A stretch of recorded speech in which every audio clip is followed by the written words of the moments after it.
Grant, how do you view that draw? Do you see it more positive or negative?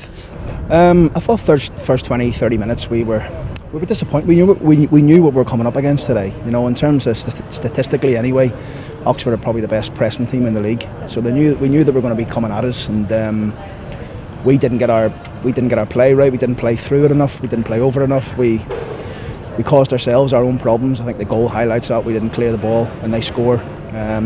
But 50 minutes probably until the second half, I thought we picked the game up. And from then on in we controlled it. You know, we controlled the whole tempo of the game. We're disappointed that we haven't come away with the 3 points, but we'll take a point. I think there was big decisions that went against us today. And I always felt that was going to be the case, you know, with fans in the stadium again. It's going to be difficult to get them decisions in away games. But we're disappointed with a point because we felt as if we'd done it enough, particularly in the second half, to win it. Going back to the equaliser and then saying that we've controlled the game, what do you think was the catalyst for that? We just upped our tempo, our energy. We played quicker. We played through them more. You know, we looked a threat every time we went forward. So it was. We picked everything up in the second half, and it's a lesson for us today. I think it's a lesson that we have to start quick, and we have predominantly this season. But look, it's a point away from home. We'll reflect on over the next couple of days and we'll move on to the next one. And I'm sure the fan base in the long run will look at this point and think at the end of the season it's actually a very good point to take against a side who you said of course are in a false position in the table. They are. I think you've seen that for the first 20-30 minutes, but we know, you know, what we do know is we were hoping that we could sustain that and maybe get one in the first 20-30 minutes to take the sting out of it. We didn't. It's went the other way. They have got the goal. And as a result of that, obviously they're fans here, and they got them going a little bit. We reshuffled a couple of things at half time tactically, and we were much better. You know, much better. There was opportunities there for us to win the game, but on another day we would have done. Today we move on to the next one. Alfie came off early on in the second half. Are there any other injury updates or anything we need to know about? No, it looks like it's hamstring for Alfie.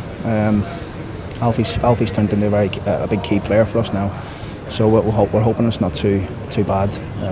We'll get him assessed over the next 24-48 hours. Greg, we've been talking about, haven't we, these chances coming for you? It's finally arrived. Yeah, like I was when I saw the ball coming, I just thought, you know, I need to connect with it. I enjoy strikes like that. I work on it in training quite a little bit, so it was good to see one go in. But ultimately today it's a really frustrating one. With probably 20 minutes we allowed them to get a foothold in the game. I think they maybe got a bit of a lift with their fans being here, and we never put our foot in. They won a few more tackles than us, and they got their goal. But then I feel from 60 minutes onwards we absolutely dominated. And when a team has something to protect, it's really frustrating. Obviously you could see from they were just trying to play for a draw. And maybe it shows the respect that we get from all these teams now that teams are going to do that. But we need to find ways to break them down. I think on another day we would have had 3 or 4 and comfortably won the game. And breaking them down was a challenge, but it wasn't down to our complacency. It was due to them actually putting in good blocks, good clearances, and just making it a very good test for us. Yeah, and obviously they were good at stopping the game. I think they were. It was extremely stop-start, which was, again, it's disappointing. You don't get really a rhythm in the game, but a few times we ran and goal, and a few decisions were a bit confusing, put it that way. But like sometimes we've tested the goalkeeper. He's pulled off some great saves. Our subs made some good impacts. Obviously Keno coming on with his free kick, and then Alfie's hit the bar of a header obviously as well. So it's frustrating in that end. But like we're still unbeaten, which is good, and it's the first draw of the season. So yeah, look, we're a bit disappointed with a draw, but we're still it's another point on the board, and we'll keep going. I will mention one decision. It was the one obviously where Honeyman's tried to head it through to yourself, and then he's brought it back. Yeah. Did he explain why he brought it back?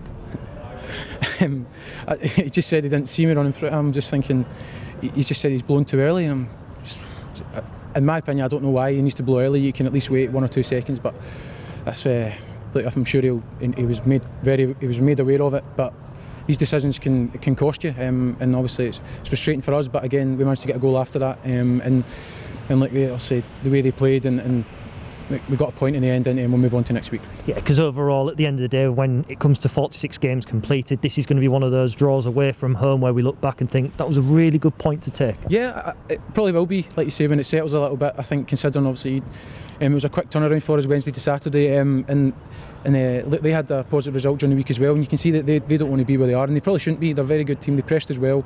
They made it difficult for us. So all in all, like you say, come 46 games, you're probably looking, that point could be crucial. And as long as we keep putting points on the board and keep on winning. But we're now already looking forward to next week. And we may not have had any fans in the ground today, but from a player's perspective, what difference did it make having a small portion of fans in the stadium? Yeah, it was good, and credit to them. Oxford fans, they made a decent atmosphere, and it was a welcome return, obviously, and you can see it gave their players a little lift. So I'm really looking forward to now, hopefully in a couple of weeks we can get our fans back in. I'm sure teams won't want to come, particularly we've got a big run-in coming up, and hopefully they can get in for the big home games, and we can really push, and I'm sure we'll benefit from that. Yeah, because their patience have rewarded us with points so far, and it'd be nice to actually see them get the opportunity to see those points in person. Absolutely, and the messages we're receiving as players have been really positive, and it's great, and we want to do well for them. Obviously we want to get out of where we are, but we're in, like you say, just points on the board. That's all we need to keep doing, and it'll be really good once they're back in and we can hopefully give them a performance that they deserve.